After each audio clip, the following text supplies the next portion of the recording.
महाराष्ट्र में महानगर पालिका चुनाव की सरगर्मियां जोरों पर हैं। सबकी निगाहें जो है मुंबई बीएमसी पर लगी हुई हैं और चुनाव को महज 2 दिन बचे हुए हैं। 15 को चुनाव है और 16 की उड़द गिनती है। 16 के बाद फैसला हो जाएगा कि मुंबई का महापौर कौन बनेगा। मुंबई में इस वक्त जो है जो चुनावी सरगर्मियाँ हैं और जो चुनावी माहौल है जो चरम सीमा पर है। हमारे साथ है शिवाजी नगर विधानसभा से वार्ड नंबर 141 से शिवसेना यूबीटी के उम्मीदवार विट्ठल लोखरे जी। लोखरे जी बताएं, आप महज 2 दिन बचे हैं, तो ऐसे में आपकी जो चुनावी तैयारियां हैं और जो आप घूम रहे हैं, आप क्या देख रहे हैं माहौल? माहौल तो आप लोग को मालूम है कि 2 ठाकरे आने के बाद में और दिग्गज हमारे महाराष्ट्र के नेता शरद पवार साहब आने से एक माहौल, एक अलग माहौल बन गया है। और उस माहौल में सब धर्म के लोग, यानी सब हिंदू, मुस्लिम, सिख, ईसाई, सब के सब एक ही कहना है कि उनको यहाँ तनाव नहीं चाहिए, कुछ अलग ढंग का जिससे लोगों का नुकसान हो सके, मुंबई का नुकसान हो सके, ऐसा उनको कुछ नहीं चाहिए। उनको सब कुछ सर्व धर्म समभाव, ऐसी उनकी एक आदर भावना है, तो वो संभालने का ये तीनों करने वाले हैं। और आपको बताना चाहता हूँ कि मुंबई महानगर पालिका एक एशिया खंड में सबसे बड़ी महानगर पालिका है। तो उस महानगर पालिका में आप देखेंगे तो कम से कम एक इतिहास है जो आज मुंबई के लिए सब बाजू से फैसिलिटी देती है। अगर एक राज्य में आप दूसरे राज्य में जाएंगे तो वहाँ की महानगर पालिका हॉस्पिटल की सेवा में आपको मालूम है क्या है। आप किसी भी राज्य में जाओ, उसके बाद में एजुकेशन का आप देखेंगे तो इधर तो कितना चीज़ फ्री है, यानी शूज़ से लेके खाने से लेके, बच्चा सिर्फ आना चाहिए और पढ़ाई होना चाहिए। और इधर ऐसा है कि कोई गरीब घर के बच्चे लोग को काम वाली रहती बेचारे, वो पढ़ा नहीं सकती प्राइवेट में, मगर बीएमसी बड़े पैमाने पे उनको ला के उनको फैसिलिटी देने की कोशिश करते। और हम खुद बीएमसी से पढ़े हुए हैं और बीएमसी का पढ़ाना ही हम खुद देखा हुआ है। और ये सब सेवा बस का सेवा है, ऐसे दूसरे इसमें बस की सेवा नहीं है। तो जितने जितने पब्लिक सर्विस है, हॉस्पिटल का सर्विस है, एजुकेशन का है और कुछ है, या समझो कचरे का है, पानी का, इस सब पे बड़े पैमाने पे महानगर पालिका काम कर रही है। मगर ऐसा हुआ है कि 4 साल आपको मालूम है इलेक्शन कॉरपोरेशन का लिया नहीं। ये किसने नहीं लिया? ये बीजेपी और शिंदे गठ ने नहीं लिया। ये जानबूझ के लोगों को गुमराह करना चाहते हैं। और आपको मैं बताना चाहता हूँ, इसमें किल्लत और दिक्कत ऐसी होती है जो सामान्य कुटुंब है, स्लम है, चाल में रहता है, उनको बड़ी प्रॉब्लम हो जाती है। जो बड़े बड़े टावर में रहते हैं उनको क्या प्रॉब्लम है?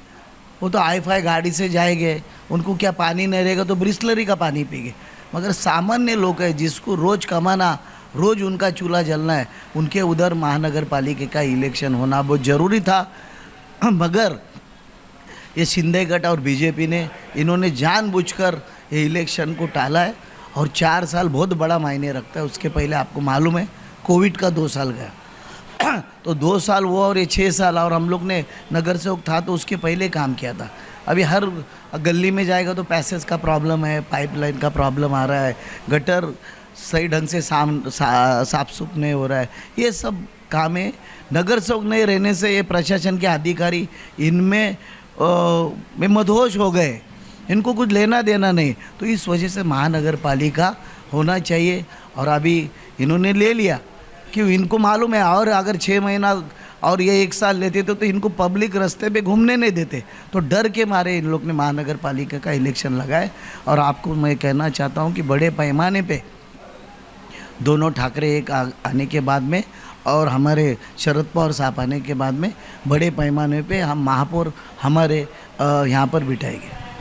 अगर हम बात करें तो 44 महीने के बाद चुनाव हो रहे हैं। 44 महीने कोई नगर सेवक नहीं था, लेकिन आप जो है 5 साल यहाँ पे जो है 5 बार जो है आप यहाँ के नगर सेवक रह चुके हैं और आपका 6th टर्म है। तो ऐसे कौन से काम है जो बाकी रह गए हैं जो आपको करना ज़रूरी है?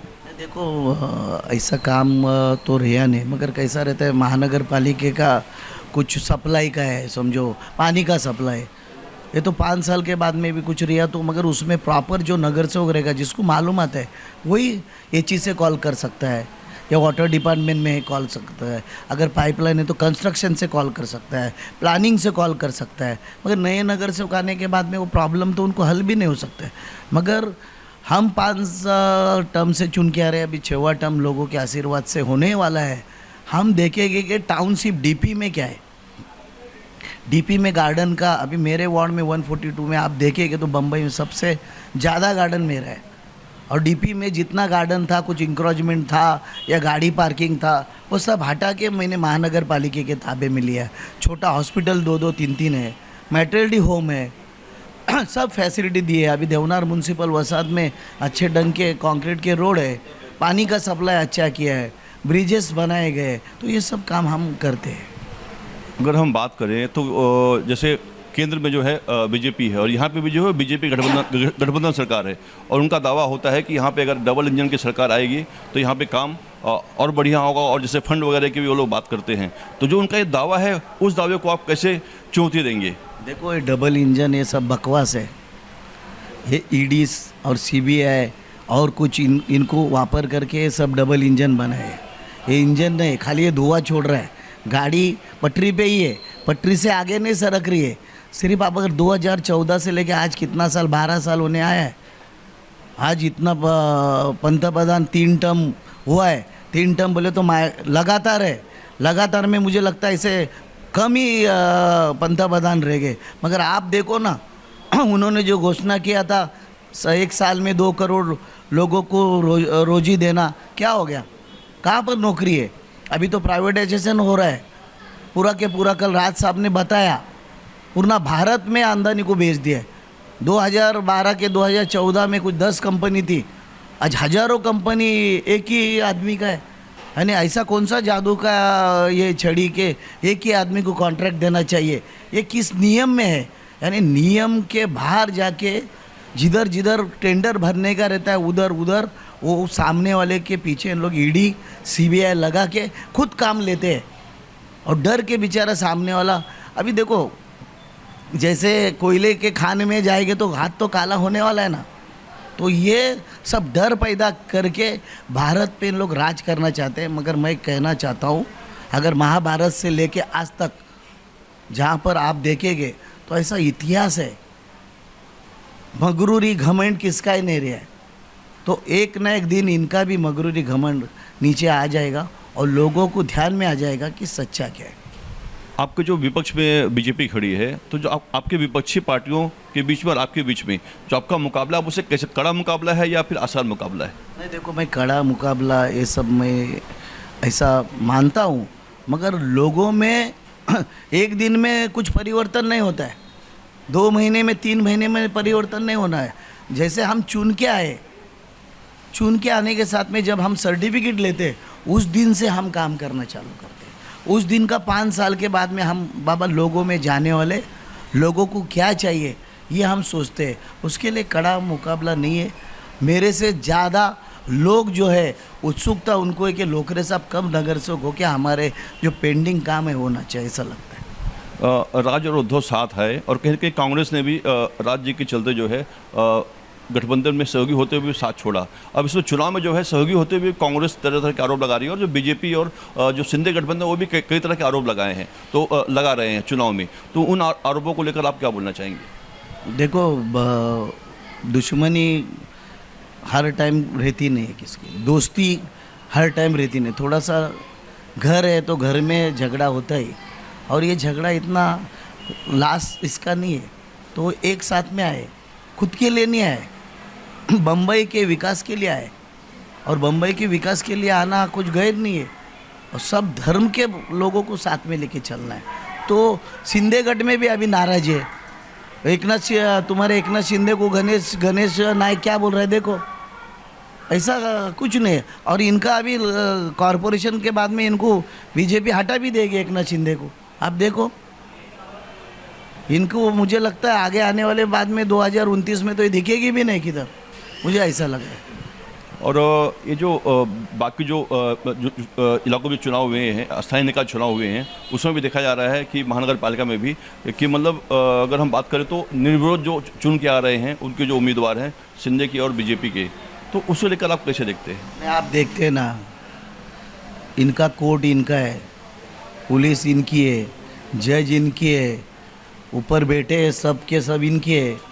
तो ऐसा चुनाव होता है क्या? जिसने आज़ादी के लिए अपना बलिदान दिया है, उस टाइम ऐसा नहीं था। बलिदान का अर्थ क्या होता है? वो खुद के लिए नहीं लड़े, वो देश को बचाने के लिए लड़े उस टाइम पे, और ये खुद को बचाने के लिए लड़ रहे हैं। और जो आप बता रहे कि ये ऐसे भिन्न विरोध आता है, ऐसा चलता है। जज ने जजमेंट दिया है कि इलेक्शन होके कुछ मिनिमम परसेंटेज वोट आना चाहिए। इसी ने भी जवाब मांगा है। मंगा है ना, मगर ये सब देखो विधानसभा के अध्यक्ष उनके हैं नार्वेकर। जज का जजमेंट हम कोशिश कर रहे हैं कि बाबा तीर कमान किसका है, या जजमेंट है जो फूटे उनके लिए जजमेंट दे नहीं दे रहे। तो ये सब ऐसा नहीं चलता है ना ये। और मैं तो बताऊँ, देखो जनते के इस पे जाएंगे, सबसे बड़े जज वही है, वही निर्णय देने वाला है, और वो निर्णय उसको कोई ठुकरा नहीं सकता है। लोग बड़े पैमाने पे नाराज है। और ठीक है यार, आज 1500 बांटेंगे, कल लोग सोचेंगे कि 1500 मैं लिया हूँ, मगर मेरे बच्चे की मैं लाइफ बर्बाद कर रहा हूँ।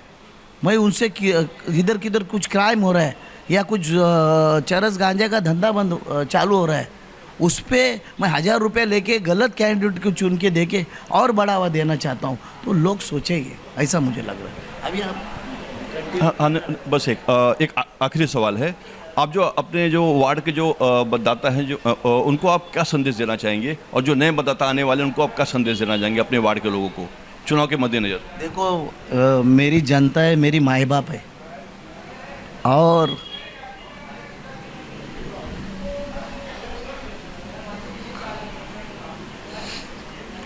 और मेरे माँ बाप जनता मुझे प्रेम करती है।